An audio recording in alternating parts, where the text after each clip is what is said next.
Hello, everybody. Since it was requested, we are going to train wreck this video and try to make a lasagna. Of course, it's probably still not authentic, but it's a little bit more authentic than using ricotta cheese. So we're going to give it a go. I have no idea what I'm doing. Never do. So, yeah. This is going to be fun. So we're going to do our mirepoix, I think it is called. So onions, celery, and carrots. And we're going to try to do a ragu for the lasagna. And that's going to take several hours to cook, so we're going to do it first. So yeah. So let me get a pot, get some olive oil in the pot, and we'll take it from there. And then we'll just kind of pray and bless, because that's all I know to do at this point. All right, we are back. So I'm trying to get you kind of moved to where I'm working. And so right now I'm just trying to find something to sit y'all on. And I don't know how this is going to work. I mean, I kind of want you to see into the pan. Not me. No, not me. No.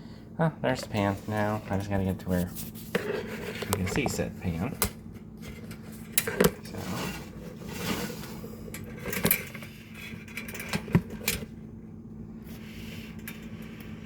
There we go.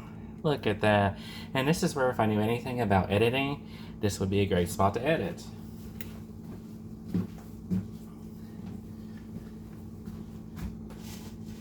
But y'all know me, there ain't nothing to... Oh crap. Sorry, apparently I used too much olive oil and had to get new ones, so here we are. Getting that. Alright. And we're gonna glug, glug, glug, glug, glug. And glug away. See? Look, cutting the bottom of the pan.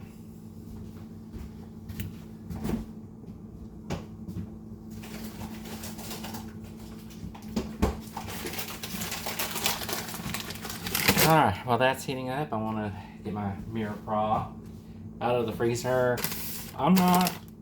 My chopping skills are not the best, so I figure like a fine chop would be good. So, here's to the mirepoix style blend recipe beginnings. It's going to save my life in a little bit of time.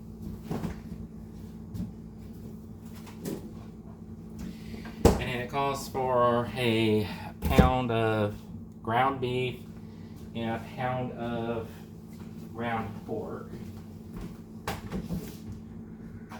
Lucky for me, I have a grocery store that has a 2-pound that's a beef and pork blend, so I don't have to really worry about it. And it's a lot cheaper than buying a pound of ground beef and then having to... So I pretty much, instead of paying double, I bought that sucker right there. So I'm gonna go get my seasonings, because I mean, it doesn't call for really any seasonings, and it's kind of like,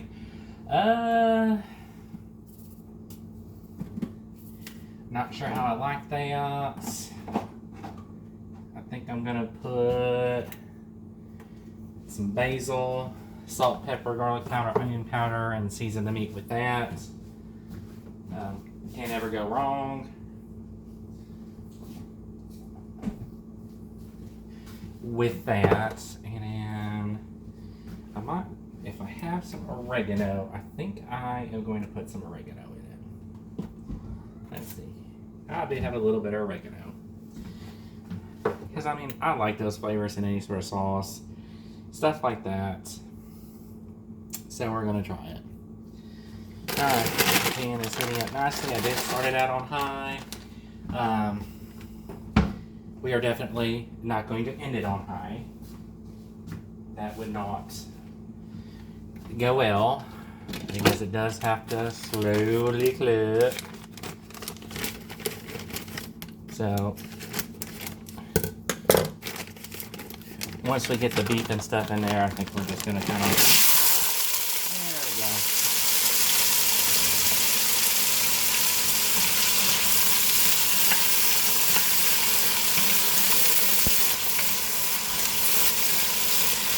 pretty much, I think all we're doing is just thawing and softening.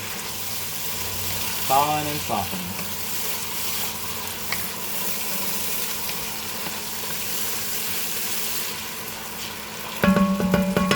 I am going to add a pinch of salt.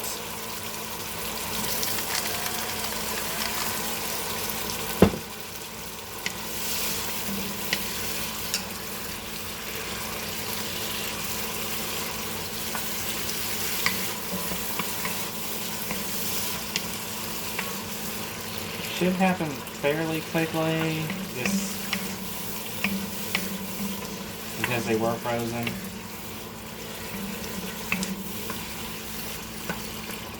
As if you can see, it looks like they're already softening up quite a bit. I think I just got just a couple of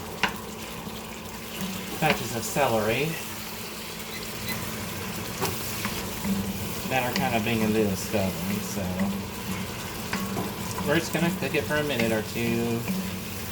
I'd probably say just like a minute longer, and then I'm gonna throw the beef in here and get some seasonings in here.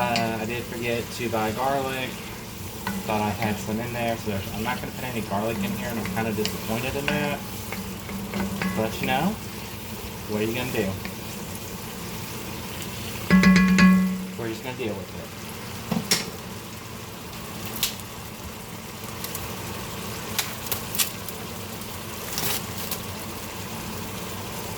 Alright, now we're going to put the meat in.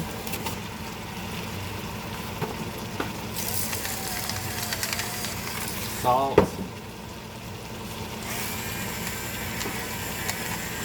Pepper. That's alright. We're going to put some garlic powder in there since I don't have fresh garlic. I'm just going to kind of be a little generous about it. And of course, onion powder. Then when I get the sauce simmering, I'm going to add the basil and the oregano. Now we're just going to break it up, and we're going to get it browned.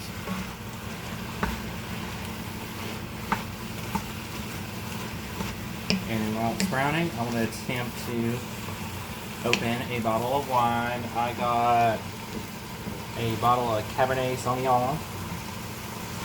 I hear it has less acidity in it than some of the other red wines.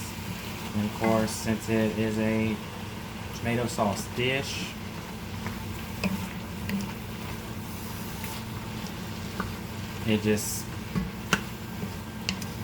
we're not trying to have heartburn out our behinds today. So I might put like a pinch of sugar. I know I've seen some Italians on cooking pages and stuff that do. I've seen some that are, oh my god, you're not Italian if you don't. Well, you know, I'm not Italian, I don't pretend to be. And so I'll never say anything I make is authentic, because it's not.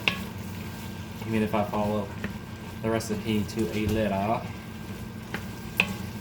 Because I don't understand anything about the cooking process, so I just do. We hope for the best, but so far I haven't poisoned anybody. Everybody seems to like the food, so that's had it. So I'm sure if a professional chef got their hands on my food, they would probably spit it out and guess me, left, right, upside down, whatever, right side, upside that they want to do.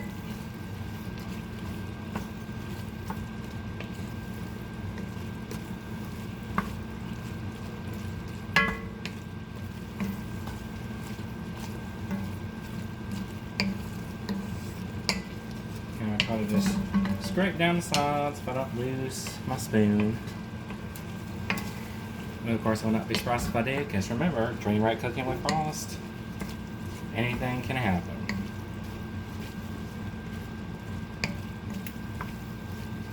You know, I don't know if I'm supposed to constantly stir or not, so then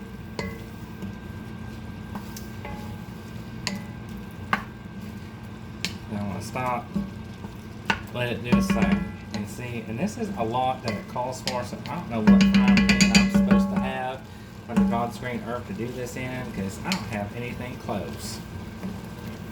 that would handle anything like that. Alright, so we got that in, that's browning. We're going to let it brown for a few minutes. I got to find a corkscrew because apparently I don't not know how to tell if a wine has a cork or not.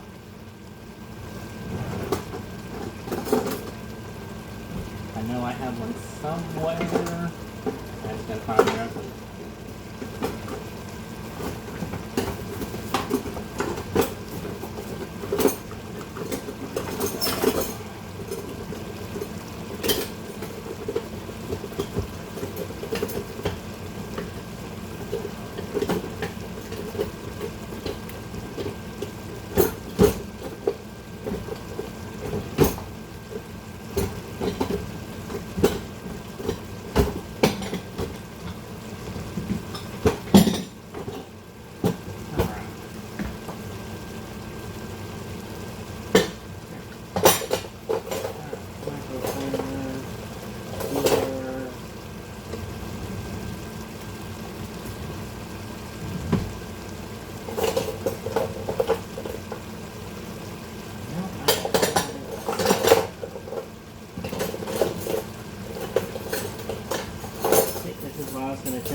I'm lost. But we all know that was going to happen, so not to worry, not to worry, not to worry. I need apparently more drawers. And there goes my headphones. Well, I am nothing if not entertaining, even though you can't see me right now.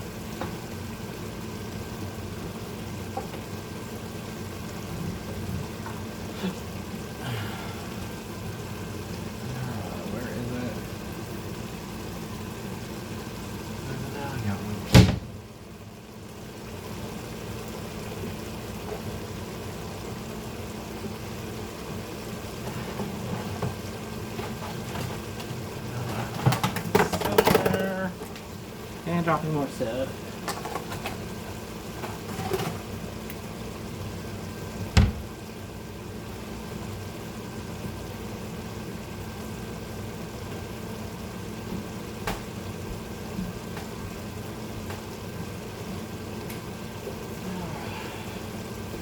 So, we're going to get a little step stool out.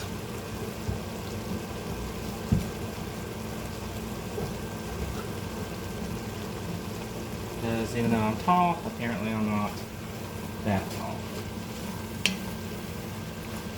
Alright. Meat seems to be browning nicely. Hopefully y'all can see it, but while I finish this train wreck of finding a corkscrew, we'll put y'all on pause. Alright, and we're not going to go into how long that took, even though you're not going to know, and I'm not ever going to tell you. But let's just say that wasn't a fun. Alright. Whew. So I'll get the alcohol cooked off for a bit, and I'll be back when it's time for the next step. So pretty much what we're doing now that the wine's in there, we're just letting it cook until it reduces by half, so which it looks like it's cooking fat rather quickly. Alright, so while it's cooking, I need to put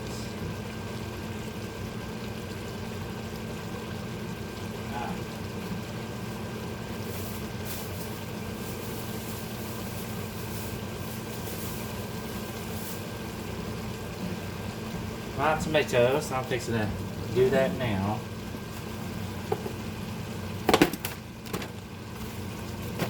Clean up my mess on the side that you can't see that I'm making.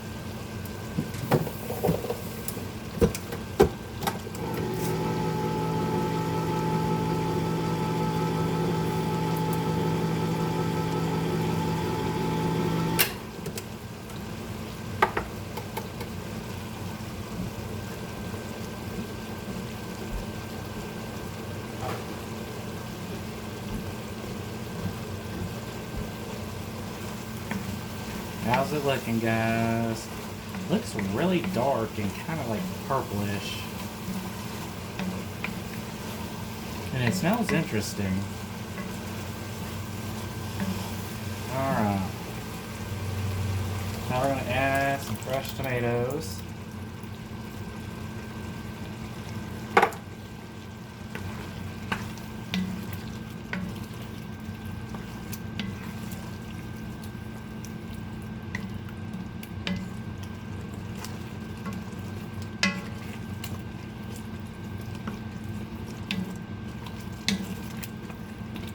Tomatoes are in.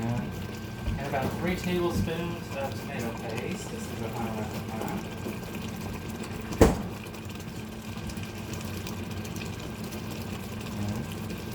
1, 2, 3. A little more because I probably didn't count right.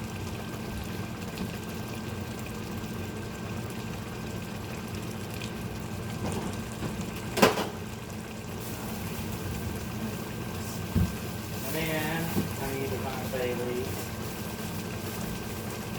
Put a couple of those in there.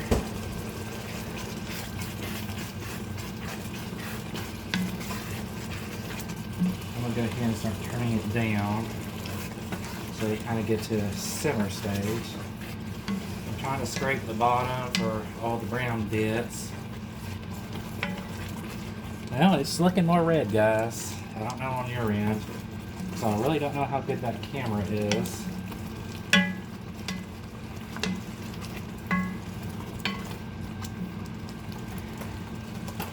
Alright.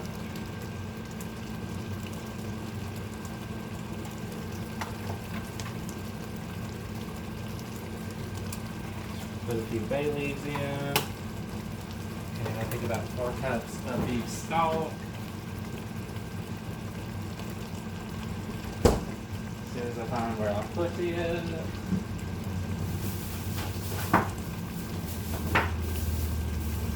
There we go. Yeah, and of course don't ever be in a rush to where you're scrambling for things that you thought you had already taken care of. But apparently, no, I did not. And so if this is not enough beef broth, I'm just going to substitute with some, or beef stock, I'm going to substitute with some beef broth.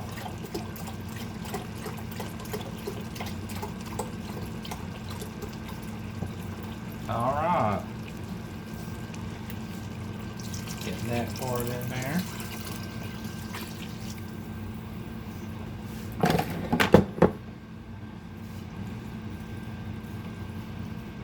Get down a mixy mix.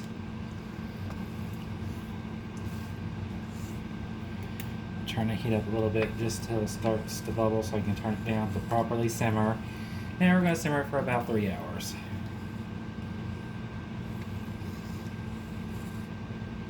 And like I said, I don't know what I'm doing. The only wine I usually drink has a screw top on there, so we just get fancy with it, so.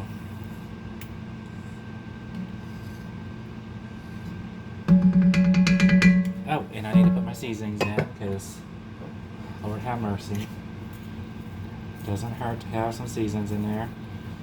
I'm not going to put too much in there, because I don't want to overpower what we have going on. So I don't know if this is still considered a ragu or not by adding these seasonings, but it is what it is.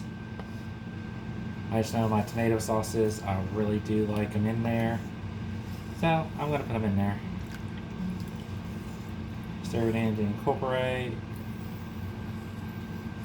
Oh yeah, just like the smell right now, I'm actually digging it.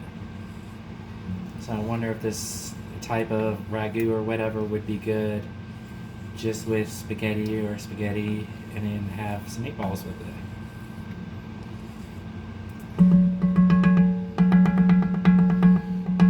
Alright, so we're going to let this do its thing.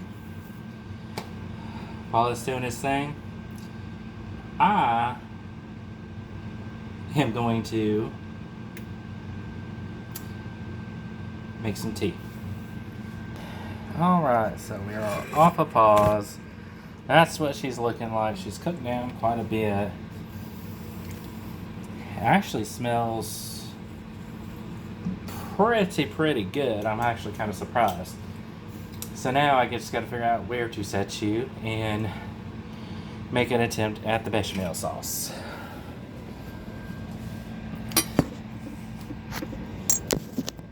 Also, this would help if I move my rice cooker.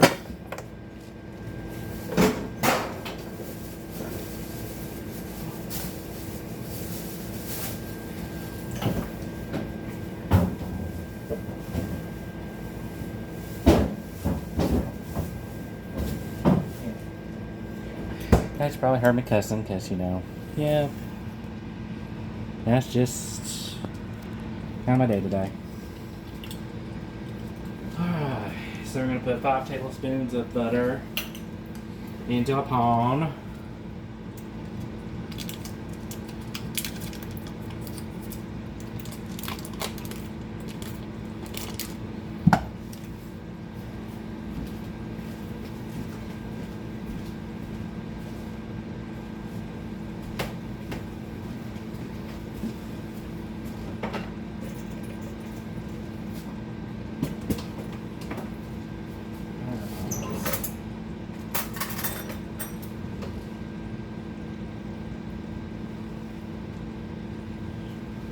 So that should be roughly about 5 tablespoons.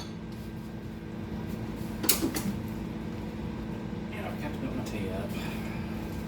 I am just a wreck and a half today.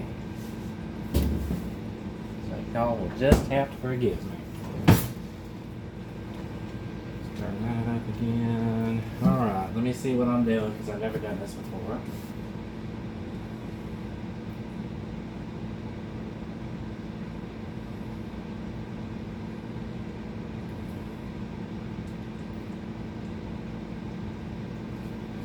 Alright, melt the butter. So we're going to melt some butter. So I'll be back when the butter is melted. Alright, so it looks like this thing is bubbling, so we're fixing to put some flour in it. Let me stir this. I feel like I'm doing a lot. Okay, so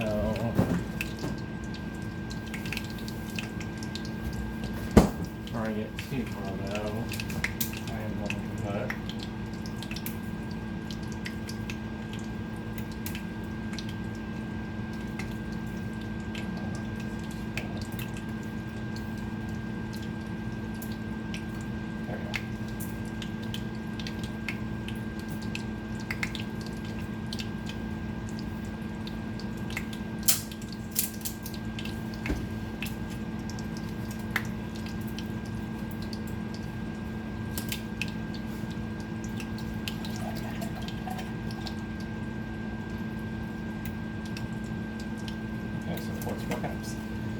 Alright, well, that's good to know.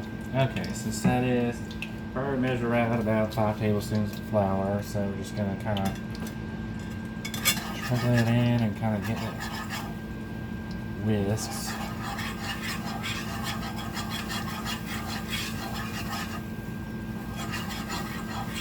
I probably shouldn't have done all that, but that's alright. And we gotta cook it for a minute. And just keep whisking. I'm gonna turn down the heat a little bit, I think. I'm just gonna whisk it. Scoot it out.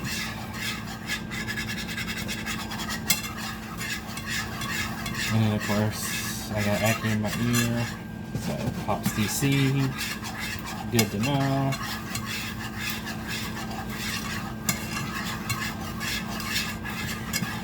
So I'm gonna whisk it, stir it for a minute, get the flour dissolved because you really don't want that flour taste in there. And then I think after that, right, you need to have this pulled up.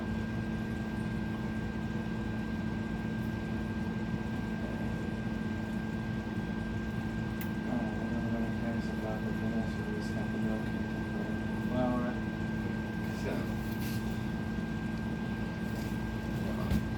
slowly. Do half the milk. I got 4 cups here.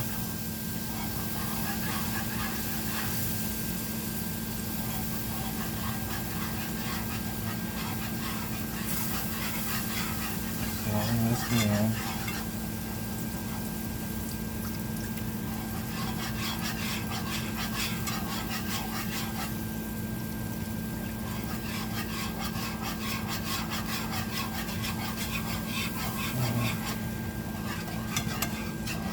My whisking skills look like shit.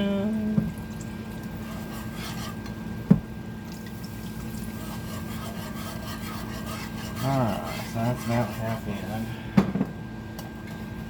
Now, let me try to see if I can really do some of this to get some of these lumps broken up.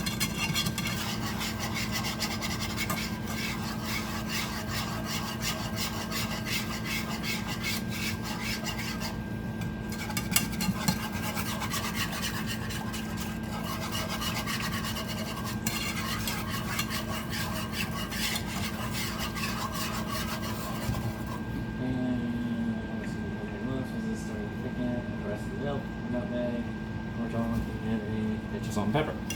Okay. So you guys are going to have to remember that because I'm not going to remember that word. Anything under the sun.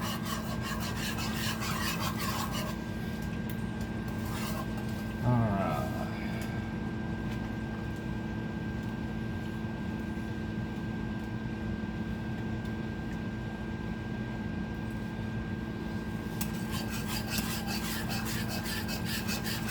So I'll get back to you once this starts to thicken. Okay, so this was super fast, super duper, really fast. It's already starting to thicken. So now they want us to put the rest of the milk in.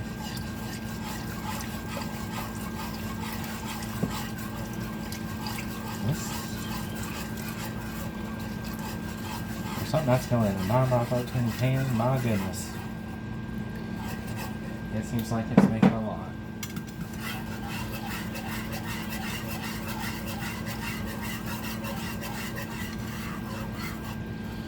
Alright, so that's in. Let me get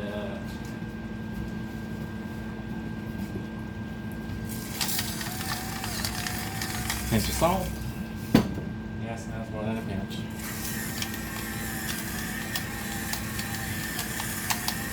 Pinch of pepper.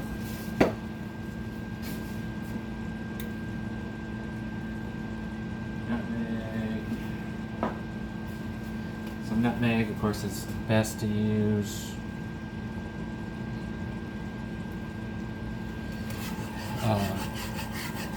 fresh grated almond for plain, but yeah, didn't happen for me, so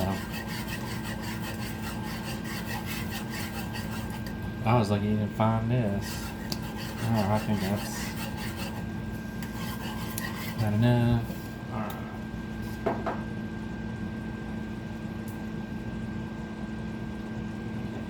Parmesan cheese. So I did grate my own Parmesan. So I am gonna turn off the heat with it as I whisk because I don't want it to be stringy. I just want it to kind of dissolve and melt into it.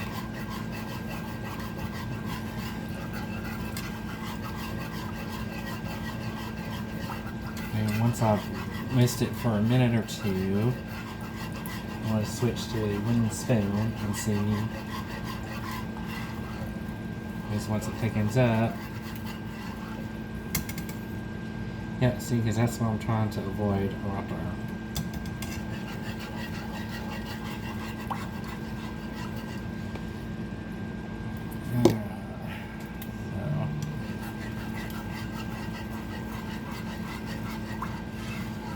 So I'm going to continue on with this and hopefully I can salvage that because that's not what I want. Alright, be right back. Alright, so it looks like it's thickening quite nicely, so it's coating, so I'm going to take it off the heat and let it rest for a second and try to get ready for the next steps as soon as I research them. Okay, so now we're going to see if we can assemble. So that's going to be nice. I did get these oven ready lasagna noodles. We're gonna try them, but as hot as it is down here in the south, I wasn't really feeling it. And of course, what did I forget to do? I forget to get the mozzarella out of the fridge.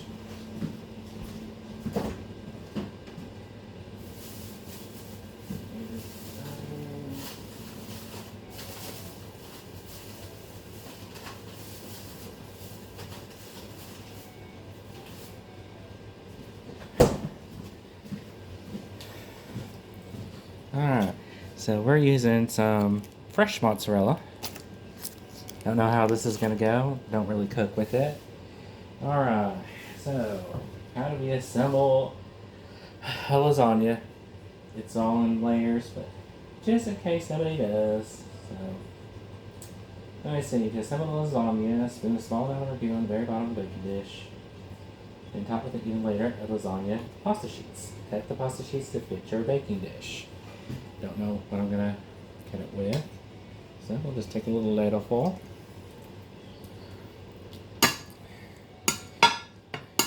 Maybe a couple ladlefuls, because you don't want it to stick to the bottom. I just want to kind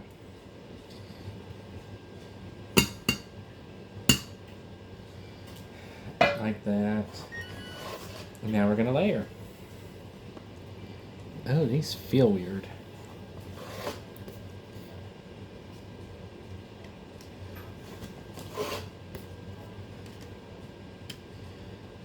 But it is kind of interesting, so we're just gonna see how it goes. And I'm just gonna just get it done. And I think that'll work. Alright. A few more spoonfuls of regular sauce. It's going to cover, followed by 2 ladles of white sauce. Alright. Oh, I'm making a mess. Making another mess. I do not want to have to do all this cleanup. Just make sure it's just kind of coated. Oh, this sauce is dark looking.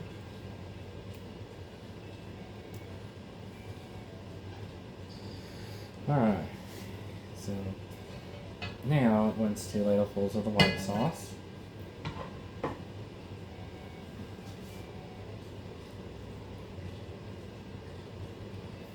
So that's kind of interesting.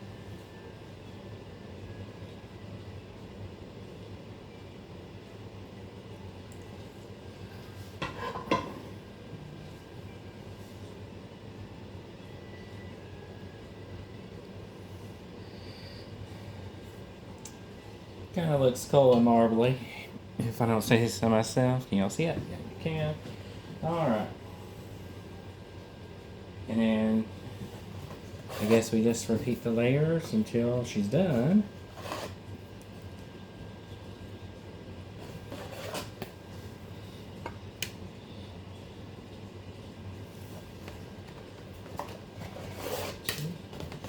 And 3.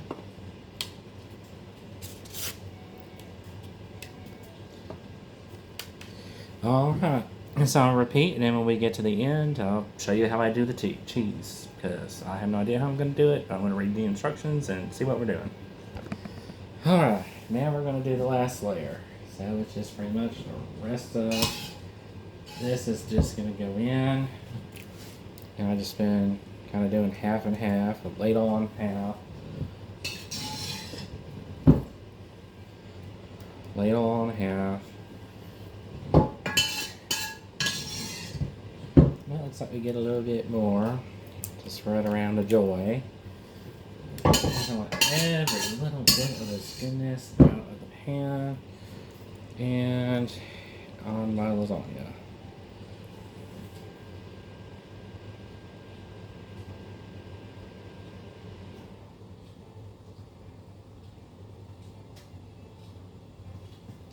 And I don't know if I was supposed to have enough to cover the top, but I didn't. So we're gonna hope that that works. Because if it doesn't, well, you know, it's just gonna have to.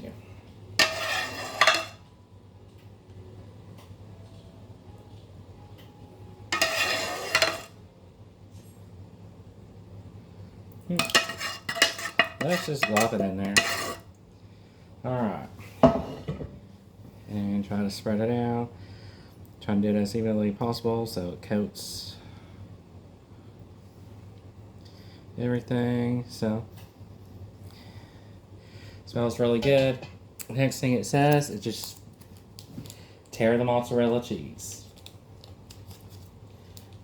Not sure how I'm going to tear it, but you know, I guess I'm just going to grab it all and tear it. Whoop. So I'm just going to tear it, use one ball for half.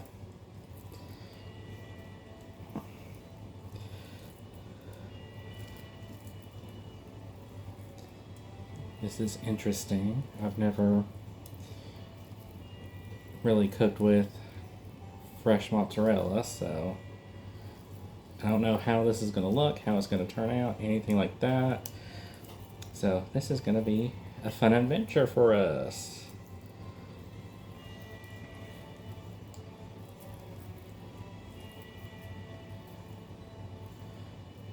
Though I think, depending on how this turns out, I may just shred my own and have at it, because I don't know.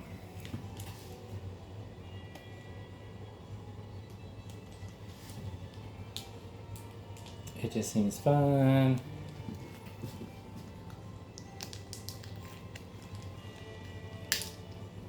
Yeah.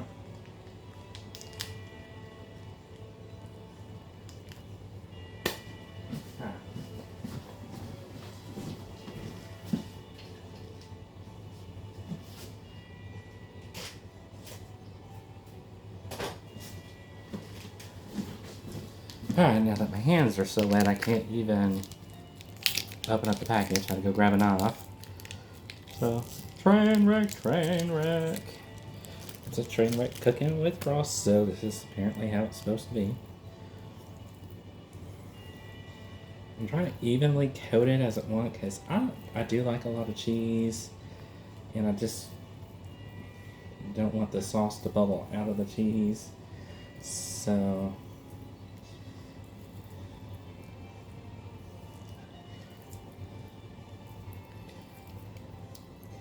again, I don't know how this tearing is supposed to work, but that's what I'm doing, so.